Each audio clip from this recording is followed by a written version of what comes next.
Hi, everybody. This is author Katie Powner, and I just had a great conversation with Kim Sorrelle, and we talked about writing and books, and we talked about foster care because my newest book, Birds on a Wire, covers foster care from both angles, the bio side and the foster side. And I think you're going to find it interesting. I hope you'll tune in.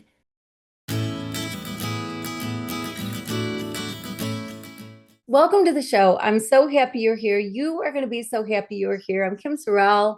I write, I speak, I get to do a lot of fun things in life, but my favorite thing to do by far is to meet people, and I get to meet some absolutely extraordinary people. Today I have Katie on my show.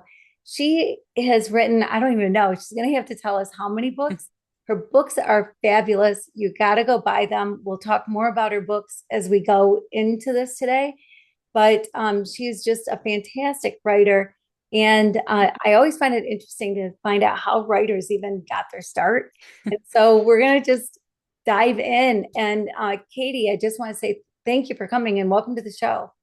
Thank you for having me, Kim. It's so good to be here. Yeah, yeah, well, absolutely. Okay, so Katie, I really want people to get to know you. So I would like you to start with you telling us about 8-year-old Katie. 8-year-old Katie was also a writer because I have always been a writer and it's kind of the only thing I've ever really wanted to do. So when I was 8, I would not have been dreaming of becoming a vet or a ballerina or a scientist or whatever. I was dreaming of being a writer, of an author, of publishing books. That was all that I ever wanted to do. Wow, wow, that's so incredible because so many 8-year-olds kind of have no idea, Yeah. they're just riding their bikes and skinning their knees or whatever Yeah. it is, right?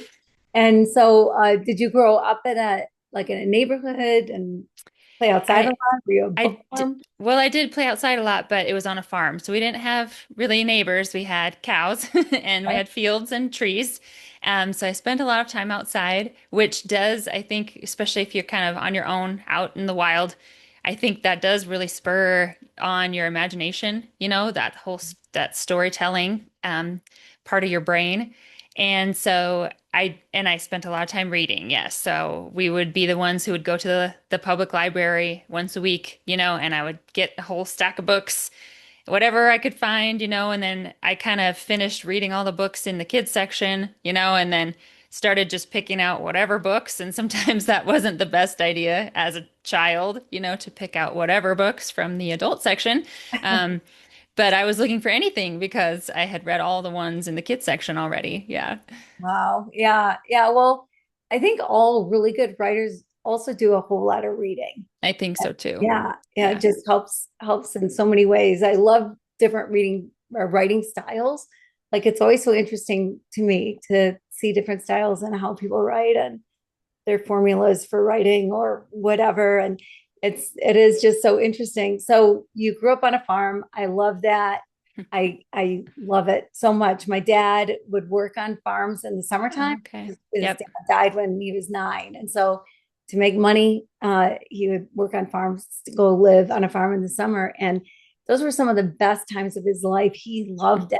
He just Yeah. loved it and wanted to be a farmer. Didn't work out for him, but it's a beautiful life. Where I grew up, Yeah. tons of farms around, and so a lot of my friends were farmers, and I loved going and going in the hayloft and riding Yeah. horses and even helping with chores, kind of whatever. It was just what a great atmosphere. I think it's just a Yeah. great place for a kid to grow up. I think so too. Yeah. And like I said, I think there's so much imagination that comes along with spending your day in the barn, exploring the trees and the fields. I think that is great for your mind as you're growing. Yeah, yeah, for sure. So you wanted to be a writer, and I know you had like you were 10 or so when your mom told you about a poem that you wrote, and you want to tell that story? Yeah, well, it was for Mother's Day. And when you're 10 or whatever, you don't have any money, and so you're not exactly out there buying gifts or flowers. So usually what you do is you make something, right? You make a card or whatever. And I made this poem, and it was like on a long piece of paper that then I would roll it up, like a parchment roll it up and put a ribbon around it. And it had this big, long, epic poem in it that covered all four seasons and like animals in all the seasons and something. And somehow that related to my mom. I don't even know how. But trying to say that how wonderful, of a mom she is. And it was just so ridiculous in a lot of ways. But she treasured that. She made me feel like that was really special that I did that, that I did a good job, even though I'm sure I didn't. Um, but her being impressed by it, like being like, yeah, that's amazing, made me just that did something to me, to say, oh, I can do this, somebody believes in me. That's such a big deal. And I know that if she would have just kind of been like, oh, cool, and sort of, you know, tucked it away, never to be seen again, then I don't know if I'd be here today, Yeah, it's amazing, isn't it? The things that we're told when we're kids, Yeah, the bad stuff sticks with us and the good stuff sticks with us. it And does. so the more we can say good stuff to kids, the better. Right. Yeah, because those hurtful moments can stay with you, but the moments like that, that They just, stay with you too. Yeah. yes, I mean, Yeah. I imagine you just to be glowing. I had sort of a situation like that. I wrote a story about an ant, and my mom just thought it was the greatest story ever written. I was probably 10. And and since then I was like, well, I must be a writer. Like I could write, like, Yeah. whatever. And so yeah, so it's wonderful. Sometimes it's an English teacher and Yeah. Yep. or whoever it happens to be, but it's nice when somebody notices in you or gives you that confidence. Yeah. You're like, For- yeah, yeah, Yeah. yeah. And you got kids. Yes. Yeah, Yep. So yeah, I have two biological children and then one adopted. And then we have had about a dozen foster kids over the last 10 years. yeah, yeah. And we're gonna get into that because it's part of the whole story. Yeah. But I always thought with kids, like I didn't want to ever give them false hope. Like I've got a couple granddaughters that one of them really has a beautiful voice. She just really does have a pretty voice.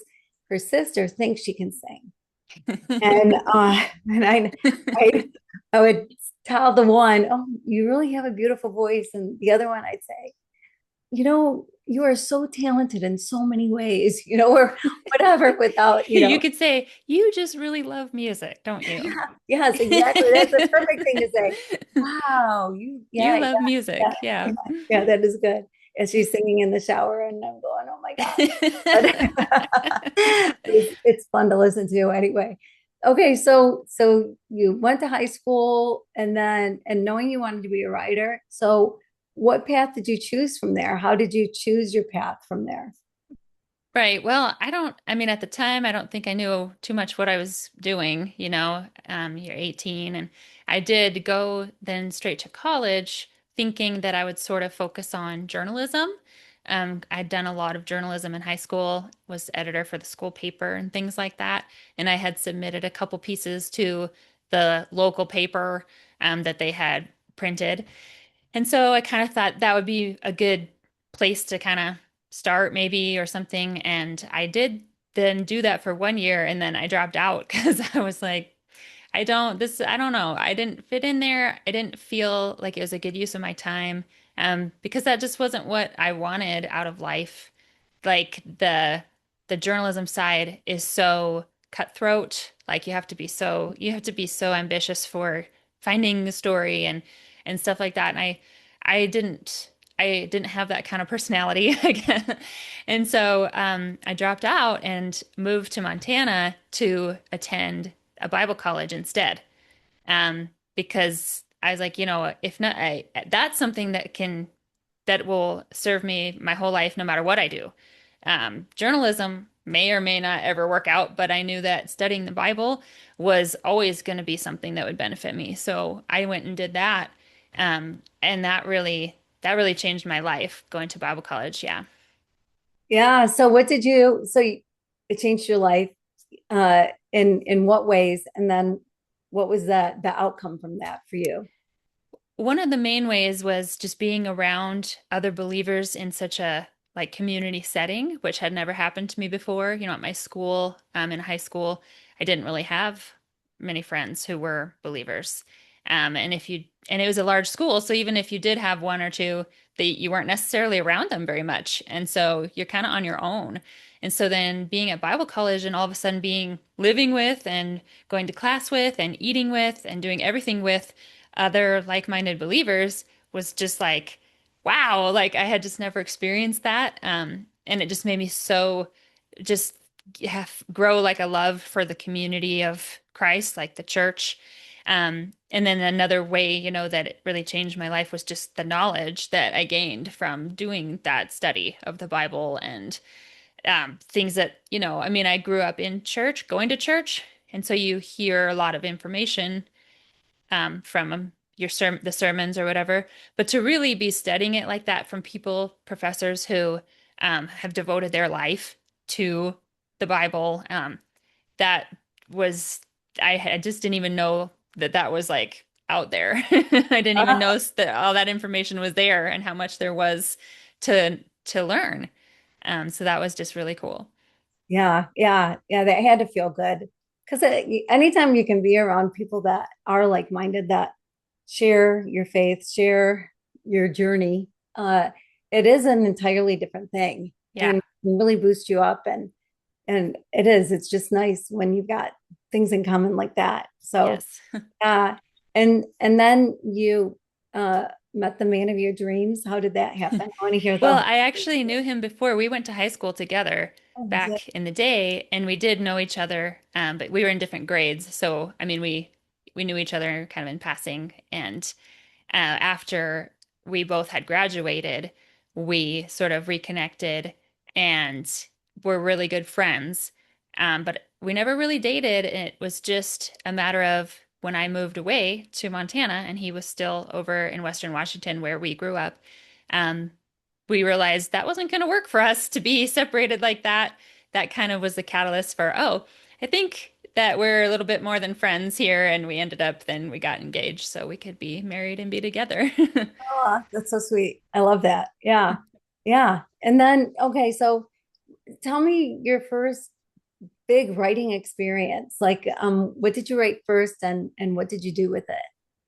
So I didn't write a novel for a long time. I mean, I had written tons of articles, essays.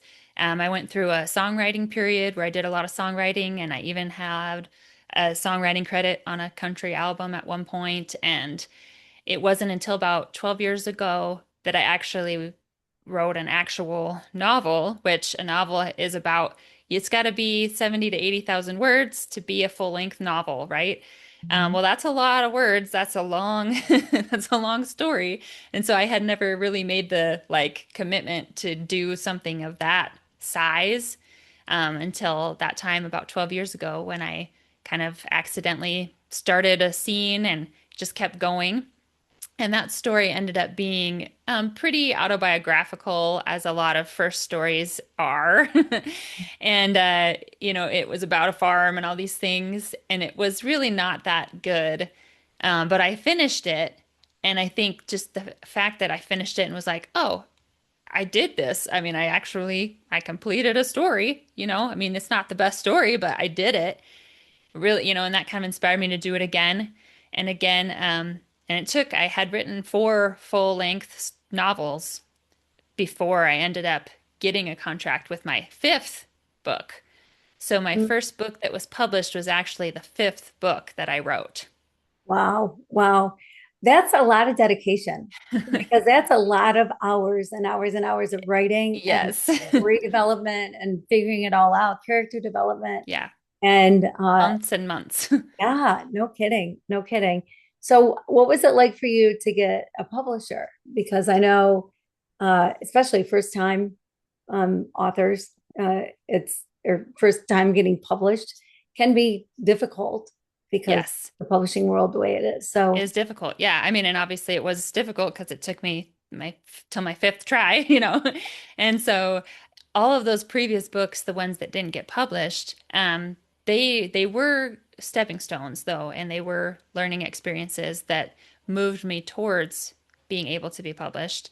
And during that time, I was spending time then a lot of time online, following different publishing leaders, and commenting on their blogs, following them online to see what do I need to know and what are they looking for. And then I also would go to conferences when I could to Mhm. meet these people, because if you go to a conference, a lot of times you get to actually have meetings with them and pitch to them, or ask them questions. And I did that, which was very valuable. And I know that is really hard. Not everyone can do that because it costs money and time. I viewed it as an investment in my future because I knew that this is what I wanted to do. And so I met a lot of them through the conferences. And the person who bought my first contract, the editor who wanted it and accepted it that first time on my fifth book, was someone I had seen at a conference who I had listened to speak. They were on a panel, and I didn't actually talk to him myself, but I was there listening to him talk about what kind of stories he liked, what he was looking for. And so I specifically requested my agent pitch to him, specifically using some of the terms that he talked about, hoping that then that would be an in, and it was. So, Yeah, yeah, wow, wow. Yeah, there's so many people that go to, like Chicken Soup for the Soul that has sold over 600 million books. Over oh my 600 million. goodness. I don't even know the number now, but over 600 million. Yeah, right. And but I think it was like their 140th publisher or something like that they went. Oh, wow. So there's stories like that, right? Like Anna Green Yes, Gables, that was right. Lucy Maud almost, threw in the towel on that one. Yeah, And yeah, so there's that story, and then there's what a great story that you did your homework. You did yeah, right. yeah. Yeah, I did what I could do, and I have no control over then what happens on the other end, but I knew that I could do the best I could do on my end to be prepared, to be available, to meet the right people. So that was all that I could control, because you can't control any of the other stuff. right, right, right. Yeah, no, for sure. You don't have control over it. No. So has the same publisher published all your books? The first five books that I have published were all with Bethany House. And yes, and then the sixth book, which just came out, is with a different publisher. Yeah. Yeah. So that's an interesting thing too, is making a shift after you've had so many books with somebody. Yes. It's almost like a hairdresser. Like, Yeah. right? I feel like Yeah. you're cheating on them or something, right? So, how did that work out for you? Yeah. So that I love that analogy. We, with Bethany House, we had done all similar stories. All five of those books were small town, rural setting, contemporary stories that were like intergenerational and very family and community focused. And so at the end of those five books, they didn't have another contract for me, and I was kind of ready to try a different type of story. So it actually worked out really well. It was a very amicable parting for me to go try something new. And they still have those books of mine and they still sell, and that's great. And then this is a different genre then that I'm for my sixth book. It's women's fiction. And I think it was kind of a fun thing. I mean, it's hard because you love everybody there and it's familiar, like your hairdresser, what you're comfortable, right? Mhm. And so it's a little bit scary to try somebody new. You don't know what's going to happen. But there's a freedom in it because it's like a fresh start. And so that's how I viewed that. Yeah, yeah, yeah. So interesting. And they all kind of work differently, right? Yes. And different editors work different Yep. ways, and it can be interesting to see what they want to change Yes. in a book or tweak in a book or whatever, and how much pushback you give, how much you like what they do or don't like what they do. I mean, Yeah. it's a whole thing. I mean, it's not just here's a book and they go, okay, we're gonna print it Okay. now, whatever. I mean, it's such a process. It is. Yeah, yeah. Yeah. So have you been happy? Like the editors you've worked with, have they been good and you've liked them? Yeah, I've been so fortunate. At Bethany House, I had two different editors, And then now I have a new editor at Kriegel, obviously, and everyone has been so wonderful. I haven't had there's not a bad one in the bunch. They've all been so helpful and encouraging. And I think what really has worked well is that they have had similar visions for like what I was trying to do and what I wanted to say. And so I think that's really important to have your editor be on that same page as you. And that really helps with then when changes need to be made or things like that. If you have the same vision for your story and like kind of the same goal, then it's easier to work together for those changes to like negotiate together. Yeah, yeah, for sure. Absolutely. And I love it that what you brought into this book was you talked about your first one sort of being autobiographical. So you brought in some of your real life stuff, which I'm sure you bring into other books, but this one in particular, um, it's I mean, it's just so good. Like everybody, you have to buy the book, but it's interesting how the how lives intertwine. And here you are, you're a mom, and you've also adopted, and you're also have been a foster parent to 12 kids, and so you've had experience of on all those fronts, and they're all different. They're all Yes, unique, and right. you kind of brought it all into the story. So I'd love for you to talk about like your experience with what it's been like having kids, adopting, fostering, and whatever you want to say, whatever. Yeah. So we got married really young. I was 19 when we got engaged, and we waited till I turned 20 to have the wedding. And so, but we always, even then, we knew that we were going to have kids in our home who weren't our own necessarily. We just always knew that was going to be part of our life, that we wanted to be the kind of house that had an open door, the kind of place where the kids hang out in the neighborhood, or whatever. We wanted to be that kind of place. And so we had our first child, and then pretty soon after that wanted to start that foster care process and went to the training, and you have all this paperwork you do. And we had just completed the paperwork, and I found out I was pregnant with our second son. And so, of course, that means you got to set that all aside. You set aside the paperwork, you focus on, your new baby. And by the time he was born, the Lord had really shown us in our hearts that we were not ready to be foster parents, that was not, that we were not yet viewing that in the correct way, that we would need to. We didn't understand it all at the time, but he definitely led us away from that and towards adoption. So we ended up then spending 4.5 years in an international adoption process to adopt our daughter from Ghana.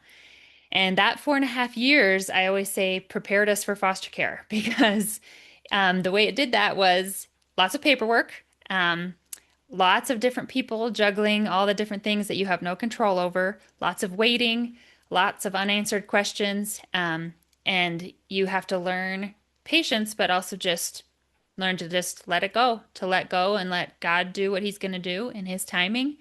And that's something we really learned through the adoption process. So then, once our daughter was home and settled for a while, then we kind of finally did feel ready to go back to that foster care training. And we had to redo the paperwork. And we felt like then we had a better perspective on it and what it's for and what it's meant to be. So we felt more like we were ready at that time. And so then we became foster parents about 10 years ago. Yeah, wow, wow, interesting. So 4.5 years to adopt. Oh my gosh.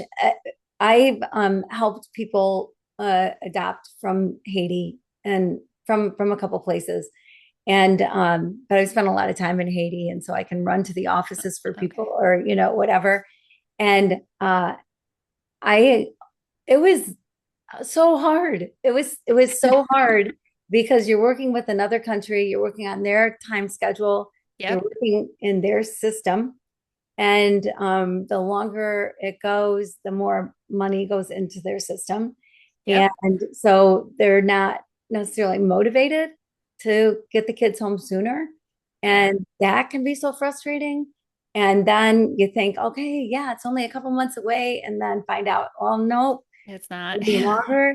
I mean, it had to be such a roller coaster for you. Yeah. And then sometimes, if you are in the process long enough, laws change, rules change, processes change. So then you have to kind of start over maybe on this one thing.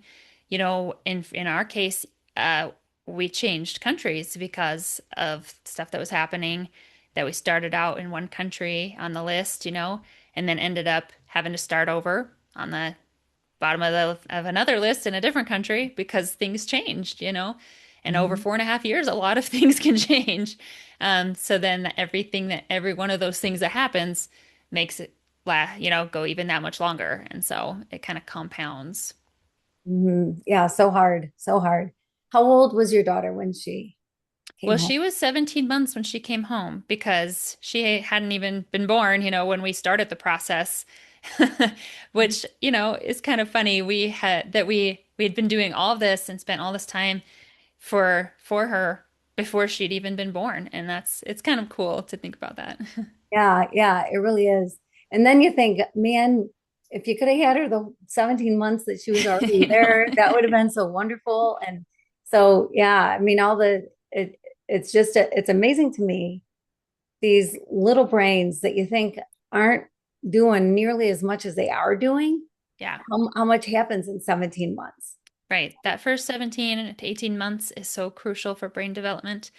And that's one of the reasons that now as foster parents we specialize in babies 0 to 2 years old. And that's a big part of it is because we have learned how crucial that period of life is in the growth and development, Mm. and in like their even just their emotional growth and their regulation, all those things that my daughter didn't have that I wasn't there for. Now we're giving that now to babies here Mm. when we get the chance. Oh my gosh, that's so wonderful. That's so wonderful because it's so true. I mean, there is just so much that happens, and Yeah. and things that are just whatever leave things with the kid. Like there's residual effects from Yeah, those 17 right, months. Yeah. right, right. What's it been like for you? Has it been difficult? I mean, what is she, 11, 11 and She is 13 now. a half, 13? Yeah, Yeah, yeah, she just yeah, turned 13. yeah, And it's been a long journey because she had a lot to overcome. So that was my job. My role was to help her do that. That was my primary goal for her, is to help her overcome some of those obstacles. And so it's been a long journey. But now, she is in seventh grade and she plays sports and she gets A's and she has lots of friends and is just such a beautiful person. And it's really it's just been cool to watch that unfold. yeah, yeah. That is so cool. And it's a lot of work. Yeah. Having kids in general is a lot of work, but when you're trying to, I don't know if undo is the right word, but trying to a new way for Redo. Yeah. It's a not, redo. yeah. Yeah, that's a Yeah. good word for it. Redo. Yeah, yeah, yeah. And so now here she's 13 and vibrant and doing the things, and Yeah. yeah, that has to feel so good. She's come a long ways, and it was not always easy for her or I, because it would be a struggle. She couldn't understand a lot when she was younger why I would maybe be pushing her so much, but Mhm. I was thinking of her 13-year-old self and how, where I knew she was going to need to be if she was going to thrive when she got there. And so to get from there to there, I knew I had to push. So that did cause, it caused a lot of tension at times. But now we're really close. Yeah, that's so good. That's so good. Congratulations on that. Thank you. It's not easy and it doesn't necessarily work out for everybody. Do you Right, have right. advice? Like if somebody's watching this and they're thinking, yeah, we want to adopt internationally and do you have advice that you give to people? Oh man. I mean, it's really hard. It was hard then. It's even harder now. The regulations involved, the countries that have closed, that don't allow adopting anymore.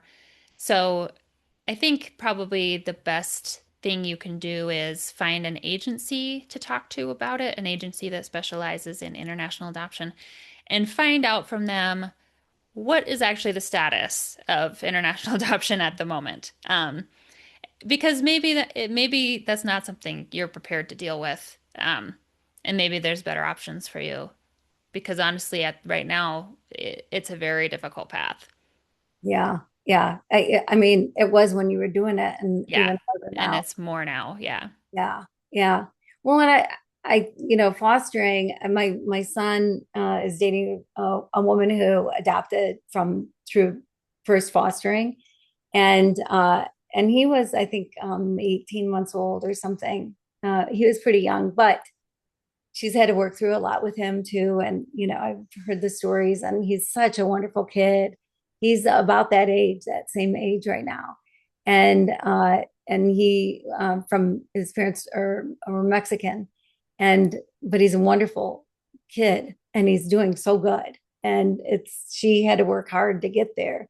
But it started by fostering. And I wonder how that I've known other people too that have fostered first and then ended up adopting. And and I always think I don't know if I had a baby, like go you, because there's such a need for babies to have a place, a good, safe, loving place. But then they're not there forever. Yeah. Is Yeah. that really tough for you when that happens?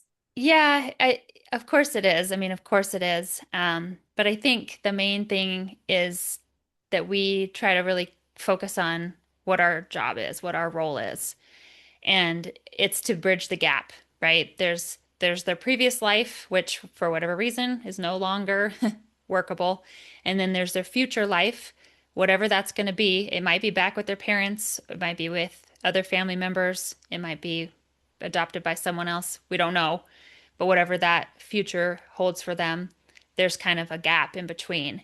And we stand in that gap and we serve them and love them, knowing that they will leave.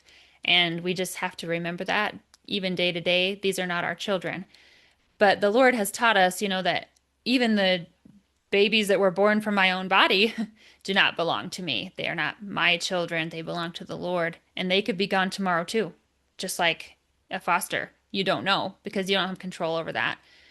So it's really made me, fostering has really made me appreciate just the everyday more, that I have this day with my kids because you just don't know what's going to happen the next day. Yeah, yeah, I can see that. I can see where it would give you this whole different perspective. Yeah. So, yeah, very interesting. Well, thanks for what you do, Oh, thank because you. obviously there's such a need for good foster homes in our country. And so it's wonderful that you and your husband open the doors that way. What do your boys think about that, and your daughter? What do they think when the babies Well, come? um, that's a great question. It's definitely up and down, but this is another reason that we kind of have focused on the 0 to 2 age range is partly so that their lives are not as disrupted. Um, because a baby, you have a 1 year old, say, can kind of come along with you to go do all the things that my older kids are doing, like or later today I'm going to track meet, for my son and tomorrow my daughter has a softball game and all those things that we want to be part of for our kids' lives. We can bring the babies along for that. And if you have an older child, that's a lot harder because they have their own things going on and their own schedule that you need to honor and, help them with. So then that can be really hard on your own kids when that happens. So that's one of the reasons we've focused on babies. Also, along with, like I said earlier, about the brain development and us wanting to give them that time. Um, so our kids, I think, have grown a lot in their compassion. And also just, I mean, we live in a small town in Montana that's very conservative. They have a small school and my kids have grown up in a, loving Christian home. So you could say they were sheltered, right? Except for we bring these kids in these situations that has opened their eyes to be like, oh, not everybody lives like we do, And they'll be like, I didn't know there was people out there who had these problems. I didn't know that there was kids out there who didn't have parents or whatever. Like I think it's just been important for them to learn that and be like, oh, I guess there's a lot going on out there that I didn't know about. You know what I mean? Yeah, yeah, yeah. That's so interesting. Because it would be that they are living, seeing things that other kids aren't living and seeing in a small Right. town, right? Yeah. So yeah, yeah. Very eye-opening for them, I'm sure. Yeah. It's but in a really good way. Like you want to Yeah. broaden their horizons, right? Like Yes. when you travel and they see different things and see how different people live and they or find out these stories, whatever you can do with your kids Right. that gives them more of the world. I always Right. is such a great thing. So Yeah. kudos to you. That is awesome. Yeah. And they've had to make sacrifices as a result of the choices, that we have made as parents, then they have had to sacrifice as a result of that. Um, but we think that we feel like it's okay. It's okay that they've had to make sacrifices. I think that that's also an important lesson to learn that like, hey, we're really blessed. We have a lot. We have two parents who are come to all our games. If sometimes they don't come to a game because I have to take the baby to the doctor or whatever, they're like, it's okay. That's okay because that baby, is important too. Yeah. Yeah. Wow. That's good. That's good. You've got good kids. They're pretty good. Yeah. So, what what exactly inspired you, or what made you want to write your latest book? Well, this book was actually, so do you remember I said there was four books that got rejected before my fifth book got a contract, right? This book was actually one of those four Mm. that was originally rejected, and this would have been like 10 years ago that I wrote it. And it was turned down by multiple publishers. And then we sent it out over the years, other times where it was also rejected again.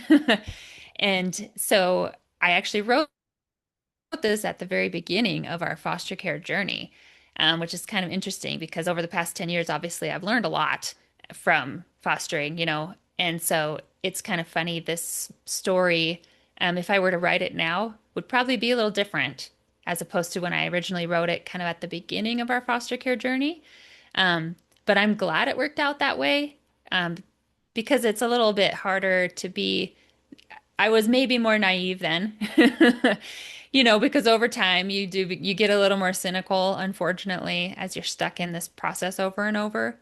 So I'm glad that I wrote this earlier at a time where I was still very more, more hopeful and idealistic. Yeah, well, that makes sense. That makes sense because it was a different time in life. And Yeah, so, yeah, so it is going to be different. I mean, that's one thing about writing in general, right? I mean, um, things that I wrote long ago, I would totally write a whole different way. you would write it differently. Yeah, because you Yeah, see the world differently, after 10 years a lot changes. And yeah, I have written another foster care story than this past year. And it is then a lot different, I think. And so I do hope that someday it will be published as well, um, and kind of go with this one, that to show two different kind of situations because foster care, every circumstance is different, every case is different, every family is different. There's no like normal or typical, right? And so I don't want there to just be the one book to be like, this situation happened. I want to also then hopefully someday publish the other book that's a totally different scenario to just kind of almost show that point that no two stories are the same. yeah, yeah. I love that. I love that idea. I mean, you could probably write a bunch of books, Right. actually, Yeah. right? Because no two situations are the same. Yeah. And yeah, and I think the foster care system kind of gets a bad rap because you hear the bad stories, but there's a lot Yeah. of good stories, a lot of good things that happen in foster care. I think that there is a lot of bad things that do happen, and there are foster parents who shouldn't be foster parents. But I think for the most part, everybody's just trying to make the best of a bad situation because foster care doesn't happen unless bad situations are happening, right? Mhm. And so you have bad situations, hard situations, and most of the people involved in foster care are just trying to make the best out of that they can. It doesn't mean it's going to be good. They're just going to try to do the best they can. So the caseworkers, um, the volunteer CASAs, the foster parents, the therapists, the judges, I think that we all are aware that this isn't a good thing. Foster care, it's not a good thing that we have foster care, right? Mhm. And a lot of these situations aren't good situations. I think we all recognize that, for the most part.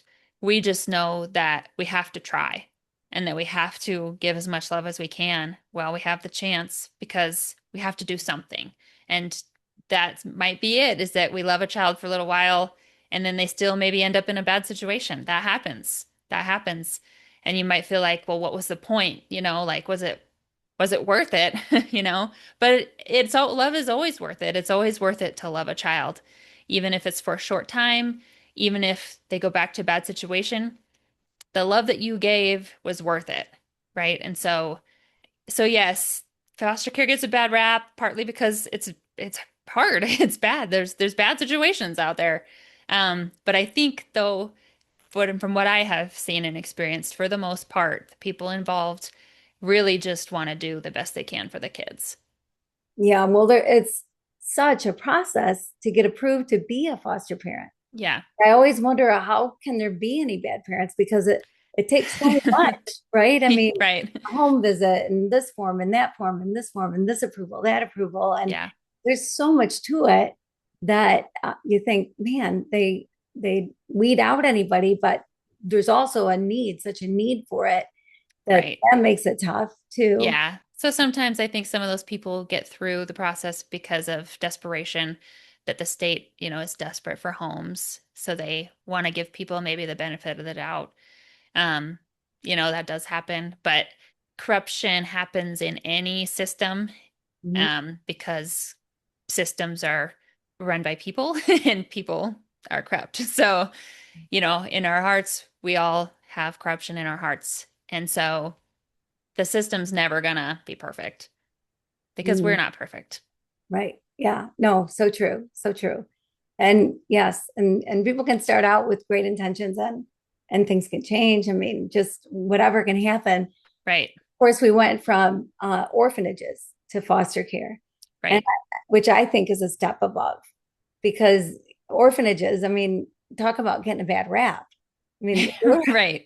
I Right. don't know.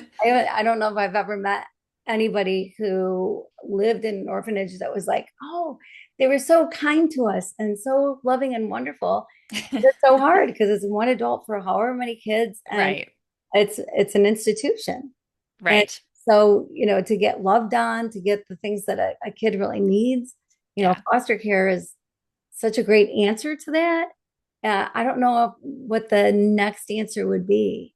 Yeah. And I think there's so many, like what you were saying, how every situation is different. I think that applies to what you're saying. Foster care, a foster home is maybe the best for some situations, but not all because they are all so different. Other situations might be better served by not an orphanage, but sometimes maybe a group home or what Mhm. they call family homes, where there's kind of a family environment where parents, a mom and dad live there and kind of have a group of kids that they parent in a family home. Sometimes those things are better. And so every situation is different depending on the needs of the child, which then that should be the most important thing is what is best for that child in this situation. Right. Yeah, absolutely. So when you wrote this book 10 years ago, that however many years ago, right? Um, was it therapeutic for you? Yeah, it really was. And I think that's probably why I wrote it at the time, is because I was processing all of that. All of it was new at the time. All of that whole the process, the like attaching and then losing a child and like uh building a relationship with bio parents, all of that was so new and challenging. And so writing the book was definitely a way for me to kind of process all of that and kind of even just learn, like to kind of look back and learn, okay, like what do I think about this? You know? because Mhm. I we knew we wanted to keep going. Well, so we needed to kind of, you got to look back and say, well, what have I learned? What did I like about this that I could do again? What should I change maybe the next time, that didn't go well? Um, Writing is a way for me to do that. Yeah, yeah, yeah. Man, I can see that because it's tough when you go through anything tough. If you can write, like journal or whatever, Yeah, just to get it out of here, out of your right, whole body, and put it on paper, you then see it from a different lens, right. and it's no longer just stuck there and Yes. spinning around and around and around. Yeah. Right. And So that because your own mind is an echo chamber. You have to get it out of there and see it in black and white, and then you can have other influences on it besides just your own your yeah, own yeah, brain. yeah, absolutely. So do you have a different goal with this book than you've had with your other books? That's a great question. I mean, all my books are very focused on like characters and relationships and like growth and change. And so in some ways it's really similar. But in another way, I think my goal with this story is to show just the humanity on both sides of the story, the foster side and the bio side, because there are so many misconceptions out there about what it's like, misconceptions or assumptions about what bio parents are like, or even what foster parents are like, and what the system is for and what it does. There's just a lot of misunderstandings, I think, about that. And so I wanted people to see the humanity of this, just like these are just regular people that are in certain circumstances and they are trying the best they can, and I happen to be a foster parent, but it's only by the grace of God that I'm not on the other side. I could be the bio parent in the situation too. It could have Mhm. been me doing that instead, right? And so I want people to see that. Yeah, I love that. I love that because it's so true. I mean, as a mom, I would have been devastated if CPS would have walked in and said, "Hey, your kids can't live here right now," Right. right? Right. And Yes. then done anything you could to get them back. Yes. And so I've known bio parents in that situation where they're like, "What do I have to do? I have to take a class. I have to get my act Yeah. together." Whatever it is. Yeah. Right? Whatever it Right. is, they want to do it. Yeah. Yeah, yeah, and then they can be reunited, Yeah. which is such a beautiful thing Yeah. when that happens When and it works out. Yeah. it works out. Yeah, Yeah. when parents decide to do the work And and it doesn't always, no, and that's hard, but we love it when it does. yes, yeah, for sure, for sure. Yeah, yeah, but I mean, your heart is just so huge to bring those babies in and help them and Well, it's the Lord's heart that is huge. I mean, we left to ourselves, yeah, you can't do that. How do you survive that, you know? Mhm. But God's heart is so huge, especially for vulnerable children, right? There is no limit. And so we just have to constantly lean on that. Yeah, yeah, that's a good point. Yes, because I mean, there has to be some God in there. Like God has Yeah, got to, I mean, I can't imagine not having God in your life and right. doing what you do. Like that would be a whole different ballgame. I don't know how that would be possible personally. Yeah. Yeah. Right. Yeah. Yeah. So yeah, faith is just so important. And no matter how long you have a child, those are 3 months that you can just pour love into them Yep. and nurturing and hold them and whatever it is that they need Yeah. during that time that you have them. And that is something that will carry with them, just like the bad stuff from before can carry with them. Also does. Right. Yeah. Right. Yeah. Yeah. So that's got to feel good to Yeah. know that you're helping their life for sure. We're doing what we can. And we've had kids for like 24 hours, and we've had kids that have been with us for like 2 years, Mhm. and then everything in between. And so since you just don't know, you just try to make the most of every day and just give them all the kisses and love that you can. And that's all you can do. Yeah, yeah, that's good. That's good. So I like very much that this book got published and that you didn't give up on it from before. Yeah. So that's so good. And that and your goal for the book. And because that people do need to understand both sides. People can be so Yeah. critical of Yes. parents that get their kids taken away. Right. And, oh my gosh, they're just the most horrible people. Well, they're not Yeah. always the most horrible people. Right. They're just people in a bad situation. Yeah. And And so again, and that could be you or I, it could have been in there. And a lot of people assume that the parents give the children up. So for some reason, a lot of people think they'll be like, oh, I can't believe anyone would abandon that baby. Like if I show up with the baby at church, for example. I'm like, this baby was not abandoned. This baby is wanted very much. This Mhm. baby is loved and wanted by his parents. He was not abandoned, you know? Yeah, right. So there's just a lot of assumptions that are made. Yeah. Yeah, yeah. So dispelling those is such a great thing. And I can't wait for the next book. Yeah, tell my publisher. Yeah. Well, So, Kriegel, be yeah. listening and let's Yeah. go. Let's do this thing. Because yeah, it would be great. Yeah, I hope so. Yeah. Oh gosh, I know so. Like it would be, I just think that what you're saying is just so true. Every child, it's a different situation. Yeah. And so there are many, many books, right? Because Yeah. they write about different situations. And I think it's so good for people to read that and dispel some of the things that they have in their heads, the assumptions Right. they have in their heads, right? Yes. And to read some reality to get I a agree. reality Yeah. check on it is a good idea. Yeah. Yeah. And it might even spur more people to want to be foster parents, to want to help out in the system, which is huge. I think that would be great, or also just to understand, maybe it will help them understand how much support foster parents need. So maybe they're not going to be like, "Oh, I want to be a foster parent now," but maybe they might look around and be like, "Oh, that foster family at our church, I didn't realize maybe what a burden they were carrying. What can I do to support them? How can I help them and kind of come around them?" That would be a huge thing. Oh yeah, for sure. Good point. Yeah, absolutely. So you want to give a little synopsis of the book?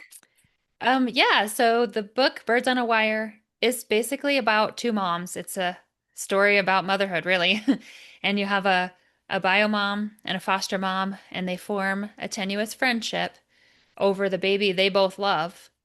And as they both are just trying to be the best mom they can be, they both have to wrestle with the same question, which is, who is the best mother for this baby? And so they have to that's a challenge that they both face and they both have to kind of come to, the conclusion on their own.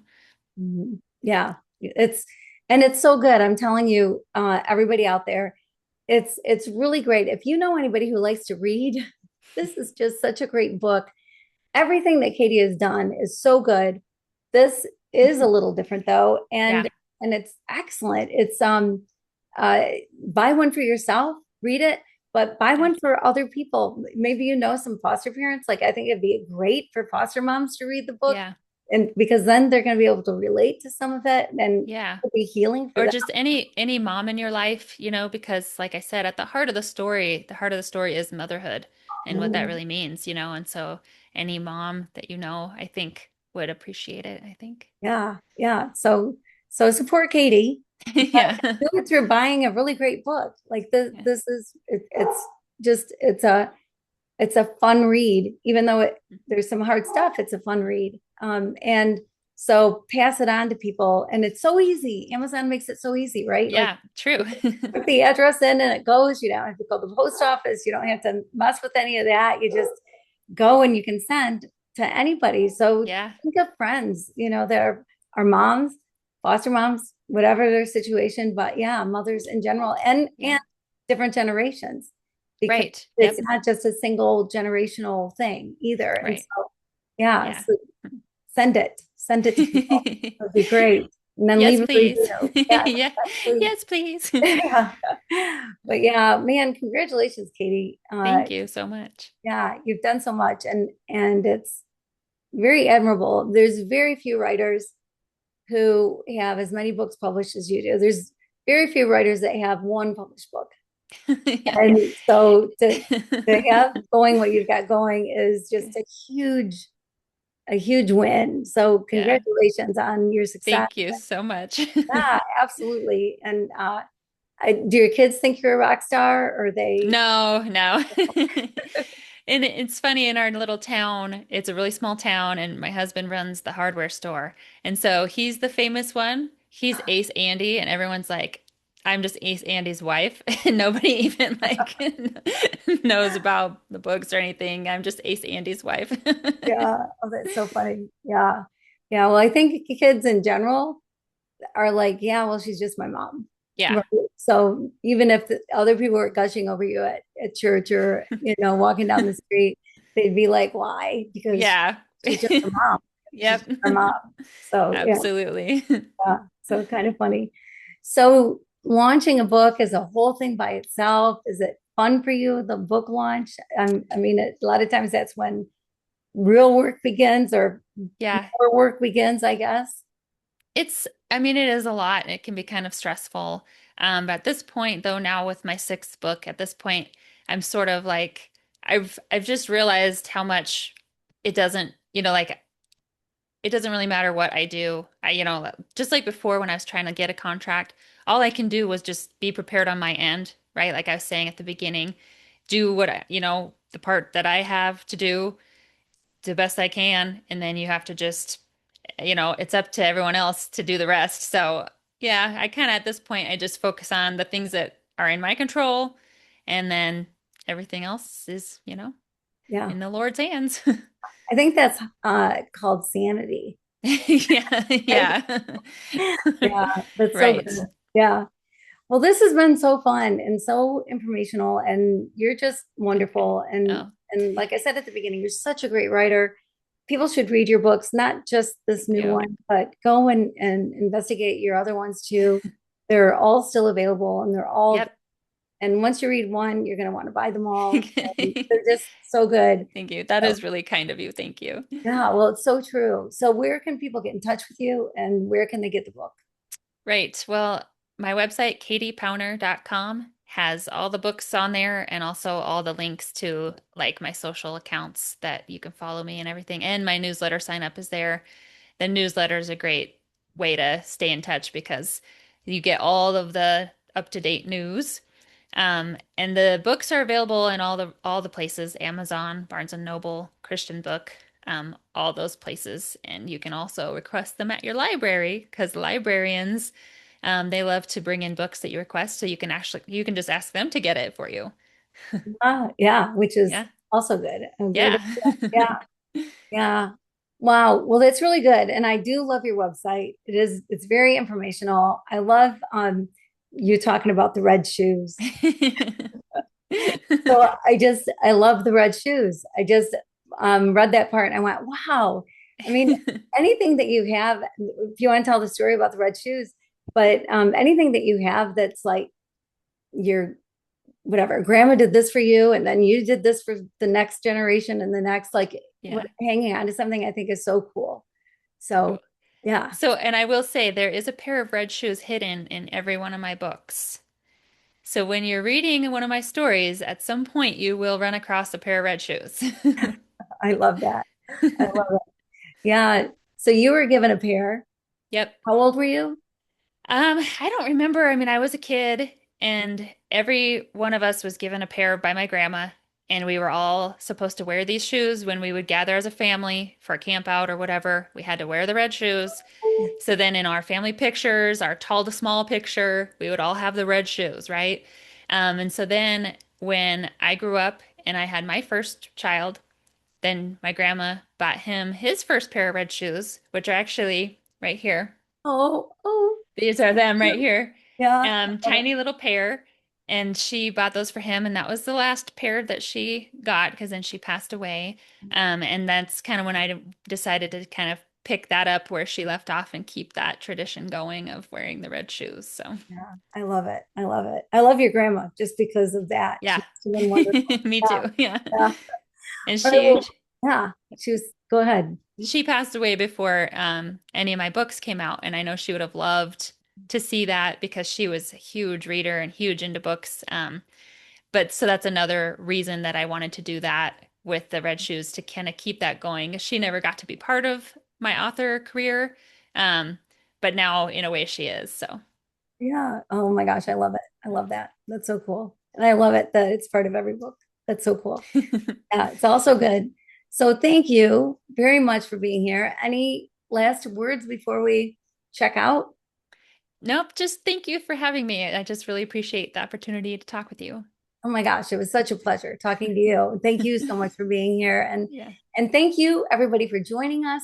If this is an episode that you can think of somebody that it would be great for them to listen to it, pass it on. Please pass it on and share it because that's what the world's about is sharing things. And so share it.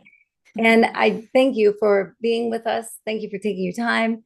Thank you for being part of what we're doing. And I just want to say that until we see each other again, I pray that you keep your heart open and you live your love loud.